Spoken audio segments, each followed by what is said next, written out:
Halo teman-teman, kita ketemu lagi di dalam Intimate Project yang ke-15, For the Bible Tells Me So. Ketika kita hidup sebagai anak Tuhan, kita pasti ingin mencari kehendak Tuhan, suara Tuhan, apa yang Tuhan inginkan dalam hidup kita. Dan pasti itu kita lakukan melalui doa dan juga membaca Alkitab atau membaca firman Tuhan. Tapi kenyataannya ketika kita membaca Alkitab, kita pun bergumul. Ketika saat teduh atau ketika kita renungan di sekolah, kita bergumul gimana caranya Tuhan berbicara kepada kita. Saya sudah saat teduh tapi rasanya kok saya tidak dapat apa-apa, kok saya tidak menemukan apa-apa.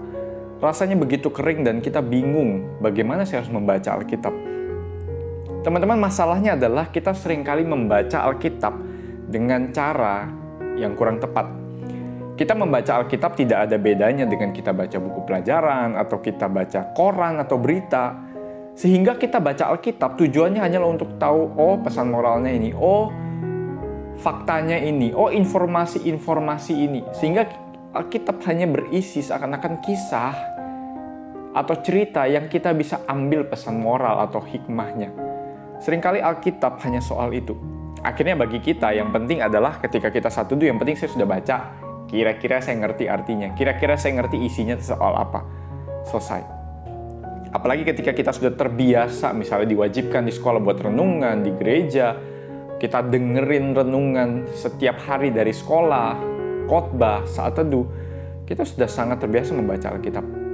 Tetapi kita juga sangat terbiasa membaca Alkitab hanya sekedar untuk mendapatkan informasi. Teman-teman, padahal firman Tuhan itu bukan cuma sekedar, oh saya dapat apa ya, oh saya dapat informasi, saya dapat fakta-fakta menarik, apa yang harus saya lakukan, bukan cuma soal itu. Tetapi membaca Alkitab itu adalah sebuah seni mendengarkan Allah. Kenapa? Teman-teman, karena yang membedakan adalah yang kita baca itu bukan berita atau koran atau buku pelajaran, buku IPA, IPS yang ditulis oleh manusia. Atau buku pelajaran yang cuma ditulis buat memenuhi otak kita, kita tahu sesuatu, kita hafalkan selesai. Kita baca Alkitab, kita hafal, bukan? Tetapi yang kita baca, pernahkah kita berpikir sebelum kita baca Alkitab, yang saya mau baca ini adalah firman Tuhan, suara Tuhan, kehendak Tuhan. Sehingga ketika kita mau baca Alkitab, cara kita mendekati sebelum kita baca Alkitab, kita harusnya punya cara pikir atau sikap hati yang berbeda dari yang lain. Kenapa? Karena ini adalah sesuatu yang sakral, sacred. Teman-teman, Ibrani berkata, sebab firman Allah itu hidup dan kuat dan lebih tajam daripada pedang bermata dua manapun. Ia menusuk amat dalam sampai memisahkan jiwa dan roh, sendi-sendi dan sumsum. Ia sanggup membedakan pertimbangan dan pikiran hati kita. Teman-teman, artinya apa? Artinya Alkitab sebagai firman Allah itu adalah firman yang hidup, bukan firman yang mati. Itu bukan buku pelajaran yang mati yang kita baca hanya sekedar untuk tahu dapat apa selesai. Tapi firman Allah firman yang hidup, artinya dia hidup dan dia punya kuasa. Sehingga ketika kita baca Alkitab, bacalah itu seperti seakan-akan itu ada tanda kutip surat cinta dari Tuhan. Teman-teman, membaca Alkitab itu diperlukan relasi dengan Tuhan. Itulah bedanya ketika kita baca sesuatu yang biasa, hanya sekedar informasi, dengan sesuatu yang bagi kita punya relasi dengan kita. Kenapa? Karena ketika kita membaca Alkitab, baca firman Tuhan, kita membaca dengan Tuhan yang hidup, firman yang hidup, yang berbicara kepada kita. It is personal juga. Itu sesuatu yang sangat-sangat personal bagi kita, pribadi lepas pribadi ketika kita datang. Ketika kita membaca, kita baca itu sama-sama Tuhan. Teman-teman, bukankah Allah itu mau memperkenalkan dirinya lewat firman Tuhan bagi hidup kita? Dan kalau Tuhan mau memperkenalkan diri, bukankah itu relasi yang personal? Ketika kita juga membaca di gereja, walau itu adalah sebuah aksi bersama-sama kita, bersama-sama dengan Tuhan, kita membaca, mengenal kehendak Tuhan. Sehingga ketika kita membaca Alkitab, yang jadi ekspektasi kita bukanlah, oh saya sudah selesai baca, lalu apa? Bukan cuma informasi, tetapi bacalah Alkitab dengan kerinduan, hasrat, dan cinta sama Tuhan.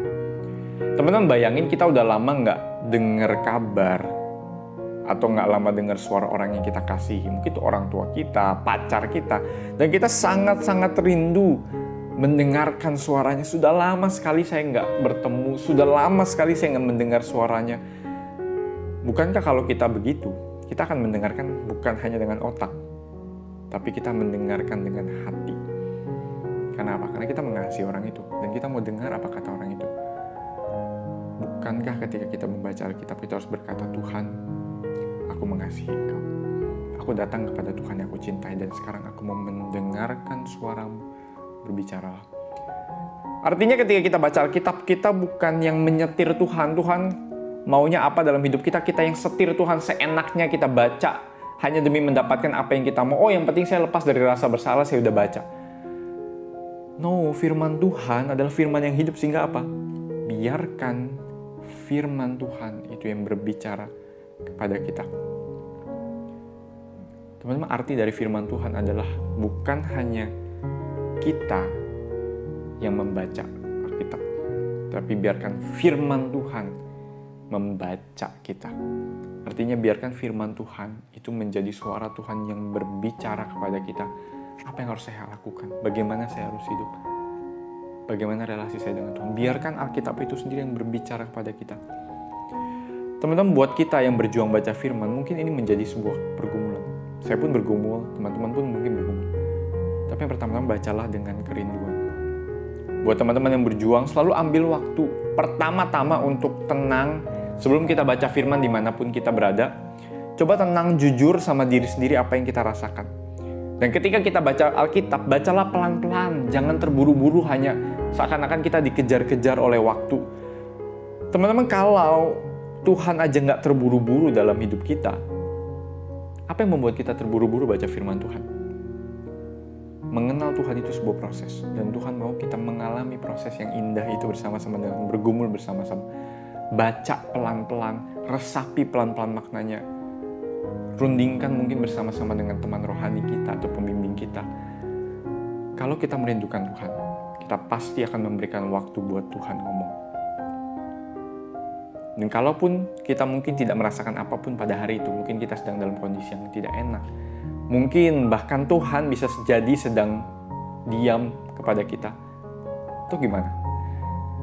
Satu hal yang kita tahu, Tuhan tetap sayang sama kita.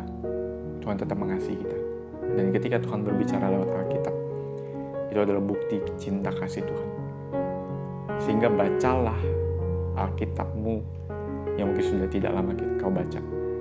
Sehingga renungkanlah Alkitab itu sebagai surat cinta dari Tuhan. Yang mungkin selama ini kita hanya sekedar kewajiban agama, hanya demi mendapatkan informasi atau menghilangkan rasa bersalah karena belum melakukannya. Bacalah itu dengan kerinduan dan dengan cinta kita sama Tuhan. Teman-teman, karena itu ada beberapa hal yang bisa kita tanyakan kepada diri kita. Yang pertama, menurut kita, apa sih arti Alkitab sebagai firman Tuhan dalam hidup kita? Kalau kita bilang Alkitab itu bukan cuma buku biasa, tapi itu firman Tuhan, the word of God. Maka, apa sih artinya menurut kamu? Kalau Tuhan berkata ini adalah firman Tuhan, word of God, apa artinya Alkitab kalau begitu dalam hidup kita?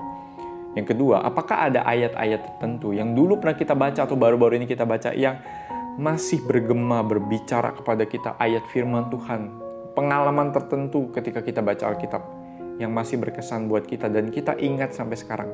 Adakah ayat-ayat tertentu? Teman-teman bisa sharingkan mungkin dengan teman-teman KTB, teman-teman rohani. Adakah ayat-ayat tertentu yang teman-teman rasa itu sangat berkesan dan pengalaman bersama dengan Tuhan dan teman-teman masih ingat sampai sekarang?